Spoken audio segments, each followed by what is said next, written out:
Hi guys, what's up and welcome to this week's video. So this week I'm going to be reviewing the iPad Air M3, which is one of Apple's latest iPad that just dropped a couple of months ago. I bought the 128GB version. This is the 11-inch one and it's in the color purple. I also got the Apple Pencil Pro along with it to explore its productivity features. So let's get straight into the full in-depth review. So firstly, let's talk about the design and display. So out of the box, the iPad looks solid and sleek with a thickness of just 6.1 millimeters. It's also quite lightweight as it only weighs 460 grams. You have the unlock button at the top right, which is also a fingerprint scanner, a USB-C port for charging and connecting external devices at the bottom, speakers at the top and bottom to give a nice balanced sound.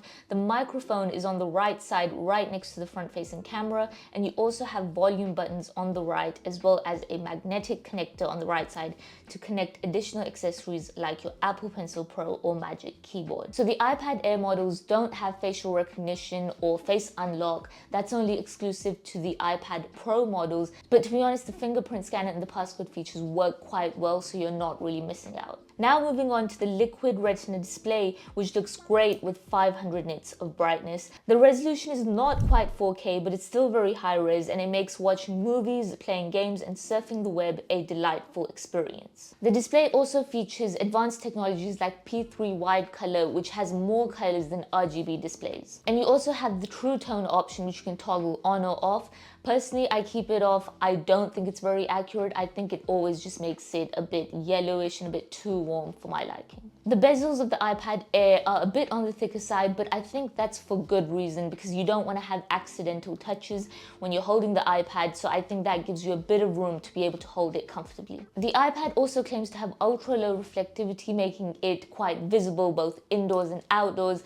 Personally, I think indoors is quite good. Outdoors, I would say it's about 40 to 50% reflective, so you can definitely see a strong reflection, but you can also see the screen quite well. So on a bright sunny day, you may see some reflection, but you can still use the device. So I wouldn't say that it's ultra low. I think there's a bit more room for improvement. Apple also claims that the display has an oleophobic coating, which makes it fingerprint resistant and is designed to be oil resistant as well. The anti-fingerprint surface is impervious to dirt, dust, oils, and other particles. However, upon usage, I could still see a lot of the fingerprint marks, so maybe that technology needs a bit more work. Overall though, the display is stunning and it's probably one of the best out there. Something that also needs a bit of work is the color of the tablet. I'm actually always very disappointed by the color of Apple products. They're just a very drab gray, no matter what color you buy it in. So this is in the color purple, but please tell me from what angle this looks purple. And I know that it's supposed to be a slight hue of purple. I haven't seen that hue enough. I like a bit more color when it comes to my life. Now let's talk about the iPad's interface and features. So Apple claims up to 10 hours of web browsing or video playback over Wi-Fi, which is the Wi-Fi 6E, by the way, that supports ultra-fast Wi-Fi given your internet speed is already quite good, of course. Generally, I found the battery life to be quite good. You don't generally tend to use your tablet all day like you would a laptop, and it's not really the main go-to device, but for the amount that I used it, which is a few hours here or there, I think it held up pretty well. So it does technically last the whole day with intermittent use, and I would say the battery life is pretty good. It's not on the low side. The device also supports all the traditional features of Apple, like screen mirroring, AirDrop. You can also connect an external display. You have focus times and all of that. Another great thing is that you can integrate calls, messages, Apple Pay, and that kind of stuff that you would have on your primary phone onto the iPad. So it makes the device quite useful. So because this iPad has the M3 chip rather than the M2 that the previous model has, it can handle more graphics intensive tasks, and it has about a 15 to 20% faster performance than its predecessor. Also, the iPad operating system has a bunch of multitasking features that are designed to enhance your productivity. For example, you have split view and slide over mode, which allows you to view apps side by side, or you can have one app in a smaller floating window. You can also choose to have stage manager mode, which allows you to resize and arrange windows in an ideal layout and tap quickly to switch between apps. You can also drag over apps from an external display if you're connected to one. There are also a bunch of very useful gestures that take a bit of time to learn and get used to, but once you master them, then it makes using the device very efficient and smooth. Also, this iPad offers a minimum of 5 years of updates, which I think is a pretty good amount of time. Now let's talk about the Apple Pencil Pro, which you have to purchase separately to this device. So the pencil attaches magnetically to the side of the iPad and it charges that way. The battery life of the pencil is great. I didn't find myself running out of battery at any point, and it charges quite quickly as well. Also, if you're one of those people who maybe puts the pencil down and forgets where you left it, there is an app which helps you find where you left your pencil. So I quite enjoyed using the Apple Pencil Pro and all its features.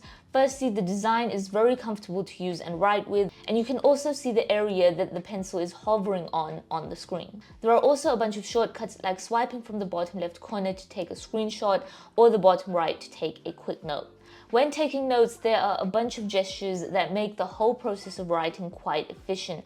For example, you can squeeze to bring up a customizable tool palette, double tap to quickly switch between tools.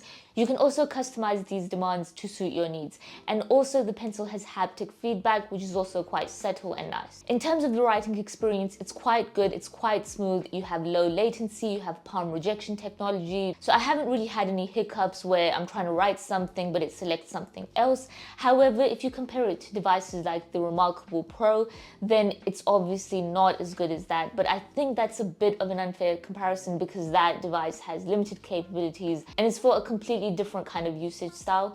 But I would say as far as writing and taking notes go, you can definitely use the iPad effectively and it's pretty good. There are also a bunch of features to enhance the drawing experience, but I'm not much of an artist. In fact, I'm horrible at drawing. So I leave that to the professional artists and I can't really comment on those features. So now let's talk about the camera. So the iPad Air comes with two cameras. You have one front-facing camera, which is 12 megapixels, and a back camera, which is also 12 megapixels. The back camera has all the necessary qualities to make your photos and videos look high-res, clear, smooth, with good autofocus and vibrant colors.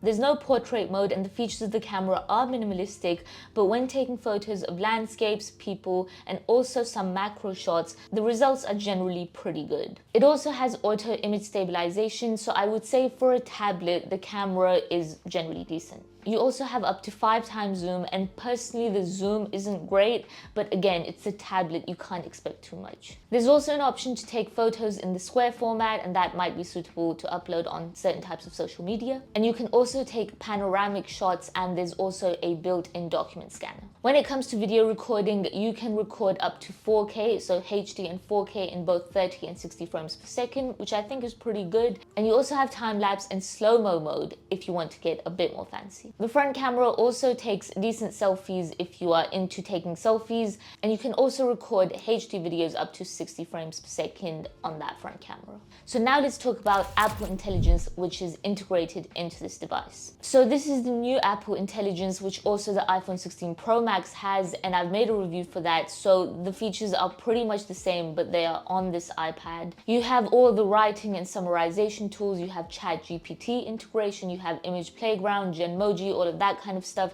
So I go into detail about these features in my iPhone 16 Pro Max review. So if you want to know about the Apple Intelligence features that this device has, then go check out that other video. I'll link it below. But yeah, Apple Intelligence is generally pretty good. You can talk to Siri in a more of a conversational tone, but I still prefer Gemini when it comes to AI. So there are some features here or there when it comes to privacy and security, which are great, but I wouldn't say it's the main selling point of this device. So what is my overall verdict when it comes to this device? I personally think this is an amazing tablet. If you're already part of the Apple ecosystem, this device can be a great addition. The productivity features are great. It's great for taking notes with the Apple Pencil Pro and all the gestures and multitasking features. However, if you have the previous version, which is the M2 version, I don't think it's worth quite the upgrade. The only things you're getting are a slightly better CPU performance, better accessory integration, and Apple Intelligence, but I don't think that's a crucial reason to upgrade given the price point of Apple devices generally.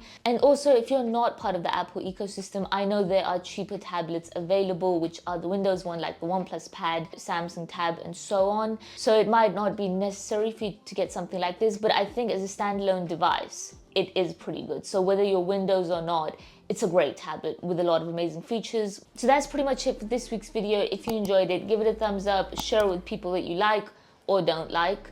I'm not judging, and I will see you in my next video. So until then, take care.